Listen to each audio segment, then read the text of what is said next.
E o golpe do app de namoro chegou em Maringá. Essa semana uma vítima nos procurou, relatando que há cerca de 30 dias conheceu pela rede social esse indivíduo. E na última semana, no último final de semana, combinaram de se conhecer e ela recebeu ele na residência dela. Disse que nesse final de semana eles viajaram juntos, tudo custeado por ela, de carro. E em alguns momentos ele pediu dinheiro emprestado, ela emprestou.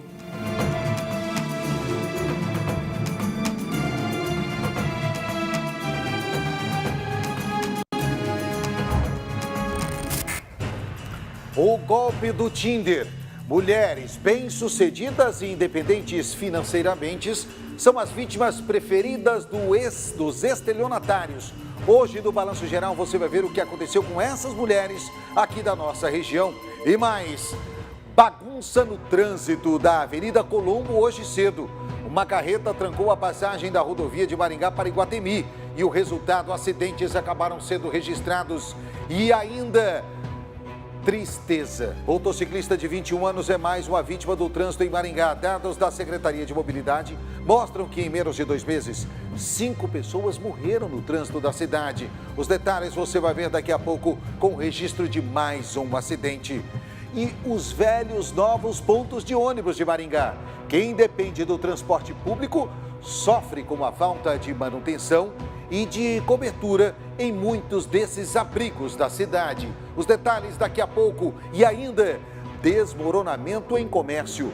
É o destaque da Letícia Freitas.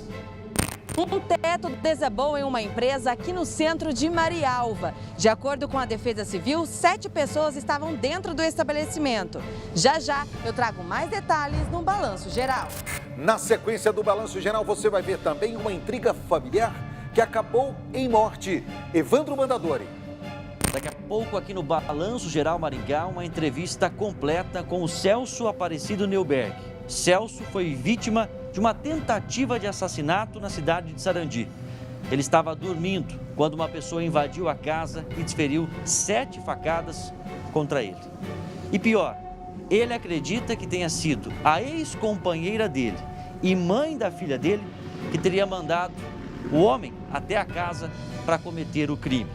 Tudo por conta da guarda da filha, que a mulher queria roubar. Essa é a versão do Celso. Nós vamos trazer a reportagem completa a respeito deste caso chocante daqui a pouco. Aqui no programa. É exclusivo, é daqui a pouco aqui no Balanço Geral que está no ar.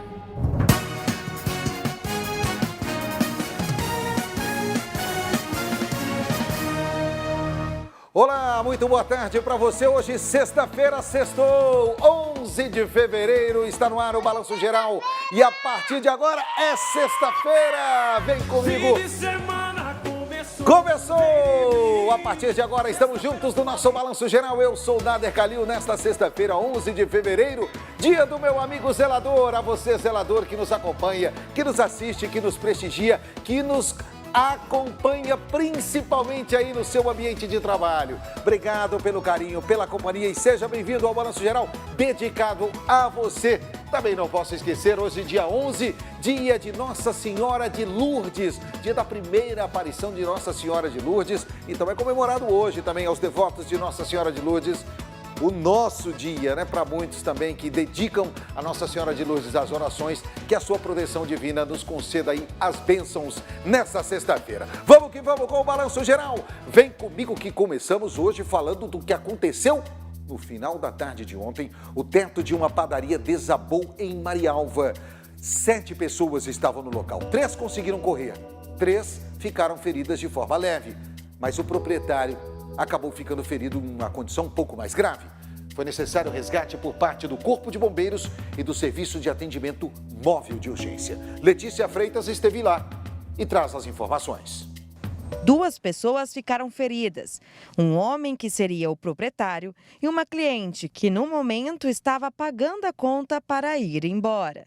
De acordo com o relato de algumas testemunhas, tinham 7 pessoas dentro do estabelecimento no início do desabamento e ao perceberem a situação, foram orientadas pelo proprietário para se retirarem do local.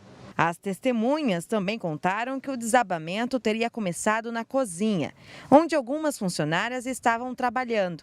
A Defesa Civil ainda não sabe dizer qual seria o motivo do acidente. Essa situação fica a cargo, da Polícia Civil, que nós já fizemos contato, para que venha e faça a avaliação do local. É muito difícil a gente dizer porque a estrutura já está no chão, Então é necessária uma perícia, é necessário um estudo de engenharia para que possa ser dito o que realmente aconteceu. Em casos como esse, que houve vítimas, o agente orienta. Acione o Corpo de Bombeiros, a Defesa Civil, a Central Regional de Emergência, o SAMU, não adentre ao local, não tentem chegar à vítima. A estrutura ela estava totalmente viável a ter um novo desabamento, como no momento nós tivemos toda essa precaução de fazer o calçamento. Então nós orientamos, não tente acessar a vítima, isole o local, oriente as pessoas para que não acesse a vítima, acione o socorro e deixe que o socorro nós vamos prosseguir da melhor forma possível.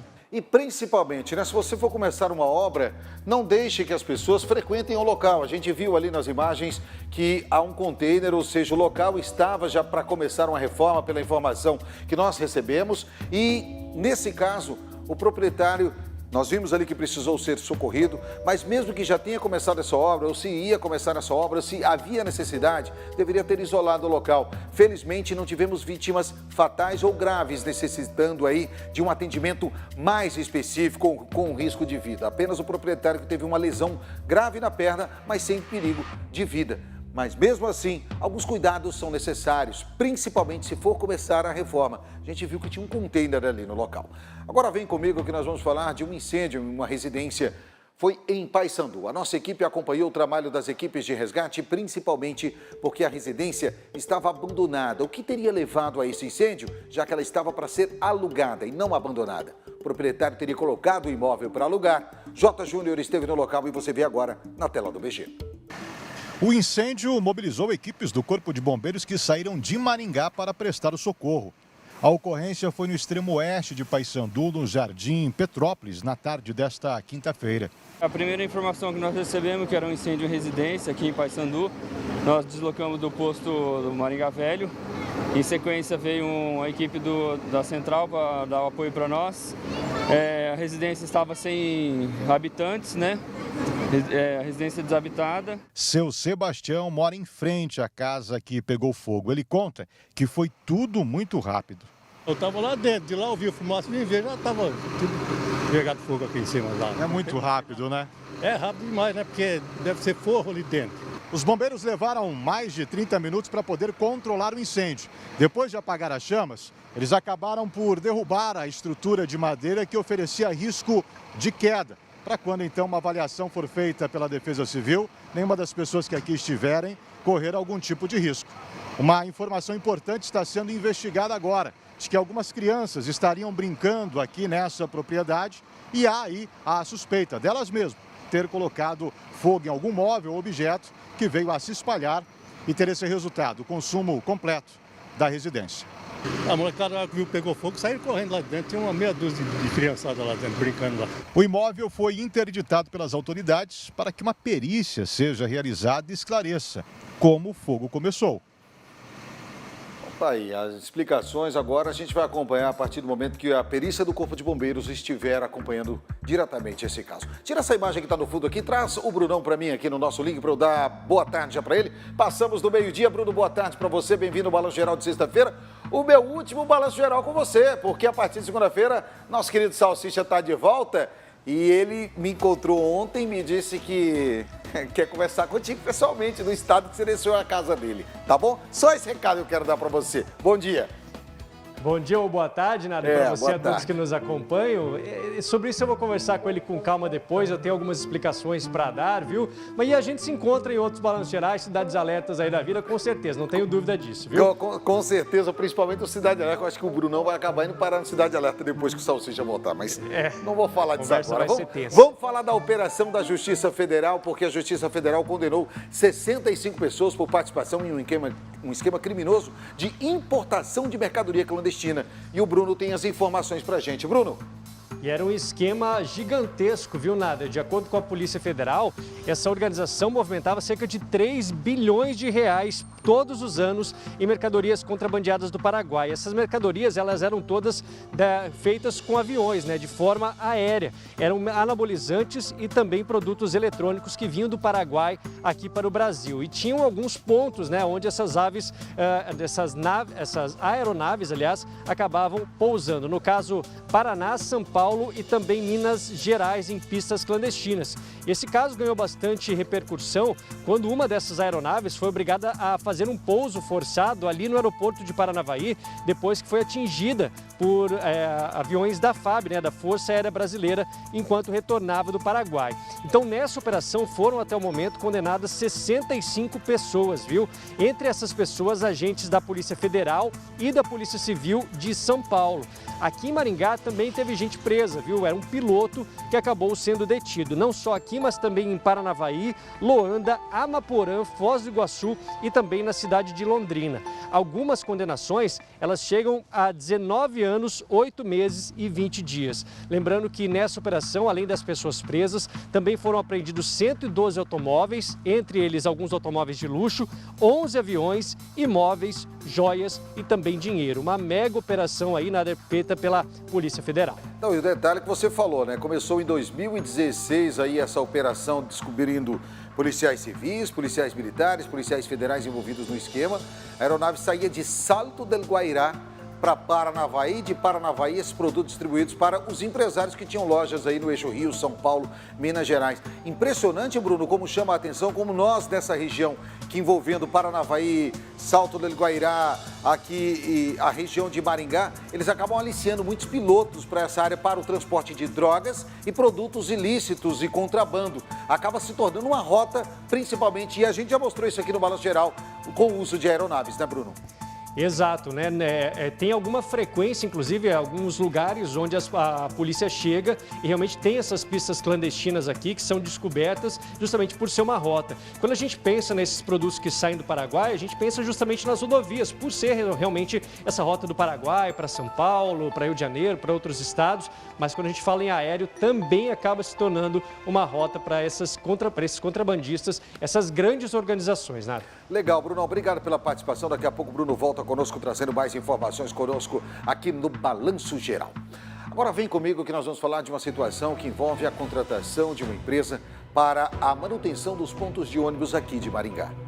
A Prefeitura suspendeu o pedido aí de impugnação por parte do Observatório Social, acabou apontando irregularidades no processo e por isso a Prefeitura resolveu segurar toda essa questão, principalmente porque já tinha, né? A própria Prefeitura já tinha divulgado um prazo para que esses pontos de ônibus começassem a ser reformados. A Letícia Freitas conta agora essa história pra gente.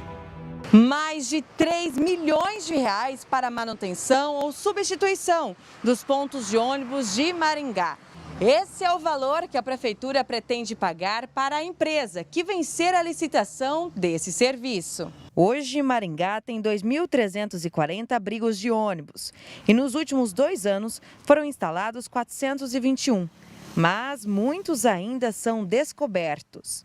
É difícil ficar esperando aquele ponto sem cobertura? Eu acho que sim, por causa do sol. Em dias de chuva também é complicado? Complicado. Terrível, viu? Nossa, é muito complicado. A gente tem que ficar ali, ó, debaixo. Daí o ônibus não vê nós aqui, passa direto e deixa nós aqui.